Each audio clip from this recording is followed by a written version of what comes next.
So what's up mga guys, mga ka-disyerto, yan. Balik vlog ulit tayo mga guys. Good morning po sa inyong lahat. Yeah. Ba't hindi ko mabuksan ito? Yun, nabuksan na.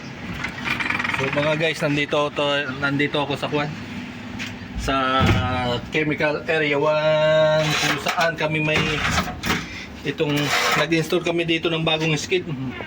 Siguro napanood na ninyo yung iba ko na tinatanggal namin ito. So yan lahat mga guys ang aming gagawin. So maya itong motor na to tatanggalin ko yan. Ipo-pull out ko pati ito. Kasi yung pinaka hydraulic chamber po nitong dosing pump yan po ay may langis, hydraulic po style. So ipo-pull out ko po yan. So ito po ay kuwan po ito. Yung tawag dito, yung reciprocating pump.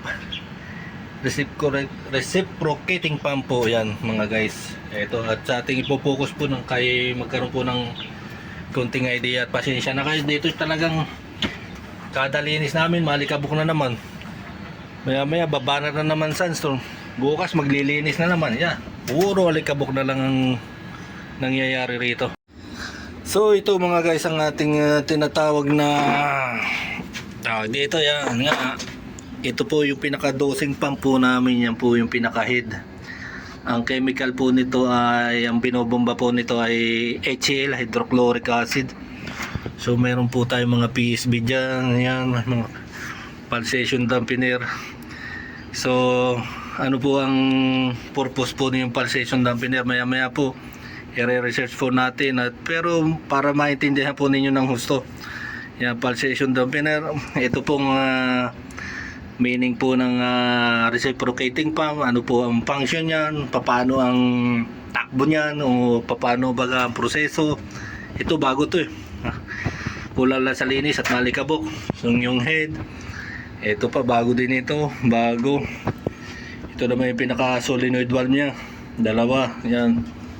Kabila PSB. So mga maya atin pong nire-research yan lahat at bibigyan po natin ng kunting paliwanag kung ano yung mga PSB, kung ano yung pulsation dampener, itong solenoid valve, PSB, at saka yung pinaka reciprocating pump, kung ano yung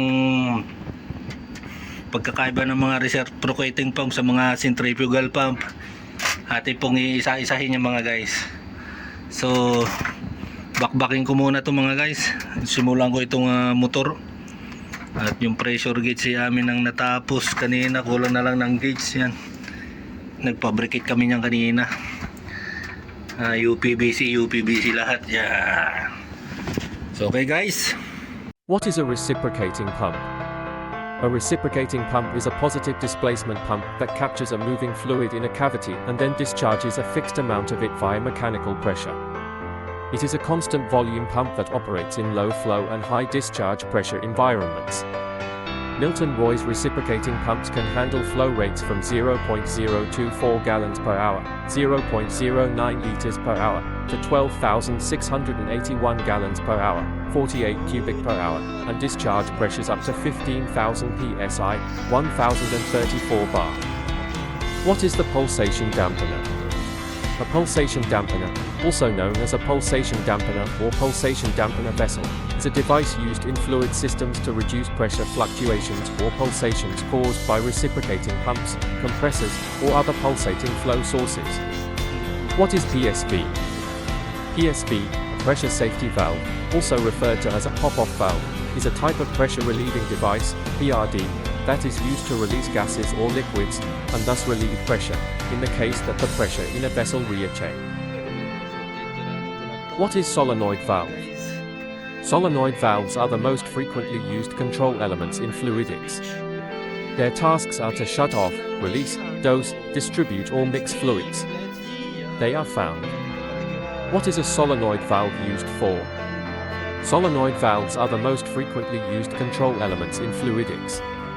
They are commonly used to shut off, release, dose, distribute or mix fluids. For that reason, they are found in many application areas. What is a dosing pump used for?